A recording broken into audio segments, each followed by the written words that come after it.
फर्ज कीजिए, कल्पना कीजिए, एक दिन आप सोकर उठते हैं और अचानक आसमान में एक बड़ा सा गोला नजर आता है। हवाओं की रफ्तार तेज होती है, जानवर यहां वहां बदहवास भागते दिखाई देते हैं। आपको एहसास हो जाता है कि दुनिया खत्म होने वाली है।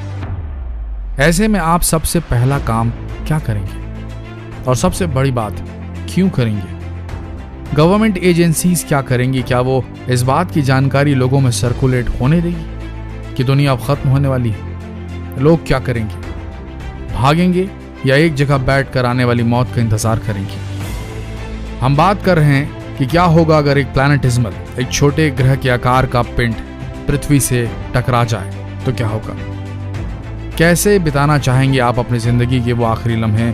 उससे बड़ा सवाल, किसके साथ बिताना चाहेंगे? जिन लोगों को यह लग रहा हो कि ये बहुत दूर की परिकल्पना है, मियर इमेजिनेशन है, उन्हें बताना चाहेंगे कि जिस रोमांटिसिज्म में आप सब जी रहे हैं कि सब ठीक है और दुनिया हमारे रहते तो खत्म होने से रही, उन्हें बता दें कि जिस चांद को आप और हम खूबसूरती के निशाने मानते हैं, जिसका कंपैरिजन अपने स्पेशल समवन से करते हैं, उसकी पैदाइश ही बहुत बड़ी टक्कर, बहुत बड़े कोलिजन से हुई थी। The giant impactor theory. Mid 1970s में साइंटिस्ट ने प्रपोज किया कि चंद्रमा की उत्पत्ति तब हुई जब एक मार्स के साइज का, यानी कि मंगल ग्रह से थोड़े से छोटे आकार का प्लैनेटिज्मल पृथ्वी से टकराया। बताया जाता है कि इस कोलिजन के सबूत, इस टक्कर के सबूत प्राचीन पैसिफिक ओशन में आज भी सुरक्षित हैं। और चंद्रमा की कंपोजिशन की जांच की गई तो पता चला ये तो पृथ्वी के मेंटल लेयर से बहुत कुछ मेल खाती है। बताया जाता है कि पृथ्वी का एक भाग और उस छोटे ग्रह का एक भाग मिलकर चांद बना। हालांकि ये इम्पैक्ट, ये टक्कर आज से 4.45 बिलियन ईयर्स पहले हुई थी, लेकिन ऐसा आगे ना होने की कोई गारंटी है नहीं। ऐसा ही एक और इम्पैक्ट हुआ था जिसने डायनासोर युग का अंत कर दिया था। बात यह है दोस्तों कि अगर आज अचानक ये पता चले आपको कि एक क्षुद्र ग्रह, एक प्लैनेटिज्मल पृथ्वी के ऑर्बिट में आने वाला है, टक्कर होने वाली है, तो क्या होगा? हमारी आज की तकनीक इतनी उन्नत नहीं कि वो एक ग्रह को उसकी अंतरिक्षी पाथ से हटा सके। दुनिया के पूरे न्यूक्लियर बॉम्ब, सारे हाइड्रोजन बॉम्ब्स को भी अगर मिला दिया जाए तो ये पॉसिबल नहीं कि हम एक छोटे ग्रह की ऑर्बिट में उसके कोलिजन कोर्स को बदल सके। सोच कर देखिए ऐसे में क्या होगा। दुनिया भर की सरकारें क्या डिसीजन लेंगी? क्या इस अंतरिक्षीय खतरे की जानकारी आम कर दी जाएगी या इस खबर को अंत तक के लिए गुप्त रखा जाएगा? हमारे पास ना तो फ्री एनर्जी है, ना ही एंडलेस सप्लाई ऑफ फूड जो हम किसी स्पेसक्राफ्ट में भरकर मुट्ठी भर लोगों को अंतरिक्ष में लॉन्च कर दे। कम से कम मानव जाति का कोई तो वंशज जिंदा बचे, पर यह भी संभव नहीं। तो होगा क्या? क्या स्थिति होगी लोगों की जब उन्हें पता चलेगा कि एक छोटा ग्रह ही पृथ्वी से टकराने वाला है? कैसे करेगी जनता रिएक्ट? कैसे बिताना चाहेंगे आप अपनी जिंदगी के वो आखिरी लम्हे? सोच कर देखिए। ऐसे में आप सबसे पहला काम क्या करेंगे, और सबसे बड़ी बात, क्यों करेंगे? क्योंकि मौत तो पक्की होगी, कुछ भी करके क्या फायदा होगा?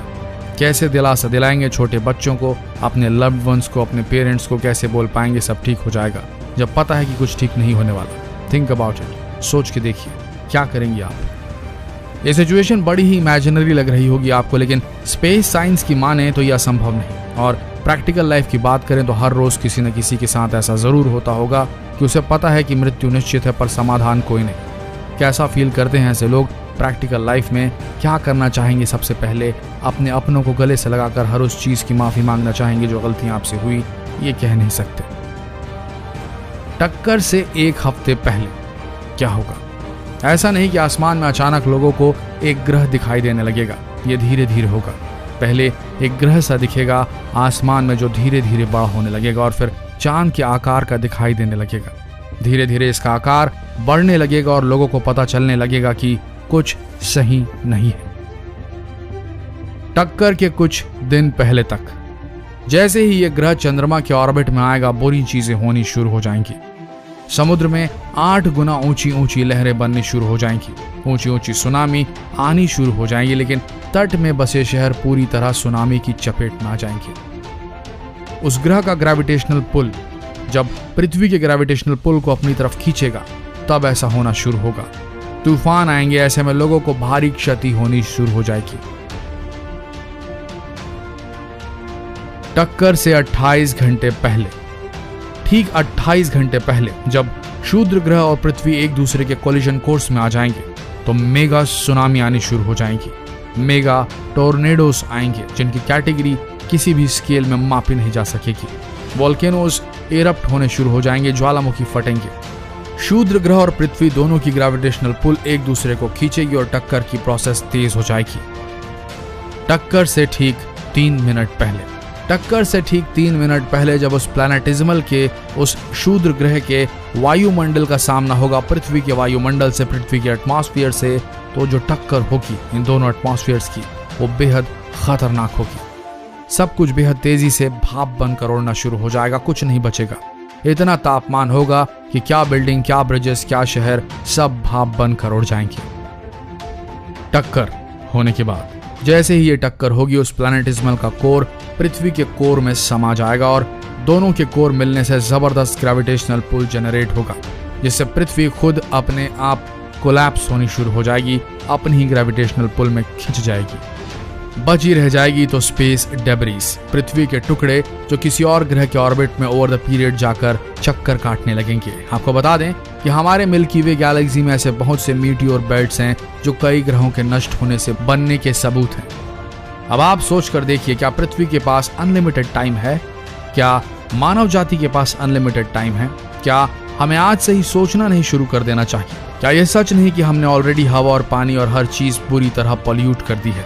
तो अब क्या फर्ज होना चाहिए इन सरकारों का जो हम आम लोगों पर राज करती है?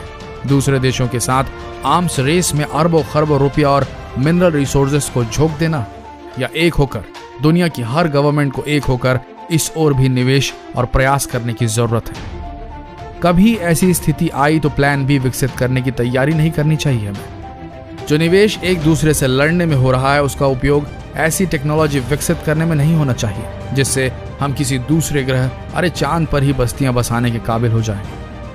सोच कर देखिए हम किस तरह की जिंदगी जी रहे हैं दोस्तों, और कितनी गैर जिम्मेदार है हमारी सरकारें और हम खुद, जो प्रदूषण पर निवेश की जगह बम बनाने और मिलिट्री एफिशिएंसी बढ़ाने में रकम इन्वेस्ट कर रहे हैं। देखिए, ये कहना तो मुश्किल है कि पृथ्वी से कोई दूसरा ग्रह आकर कल ही टकरा जाएगा, अभी वक्त है, लेकिन अगर ऐसा हो गया तो क्या करेंगे हम? इसलिए बोला जाता है कि जब तक जिंदगी है उसे सही रास्ते पर रखना जरूरी है। अपने अपनों को समय और महत्व देना बहुत जरूरी है।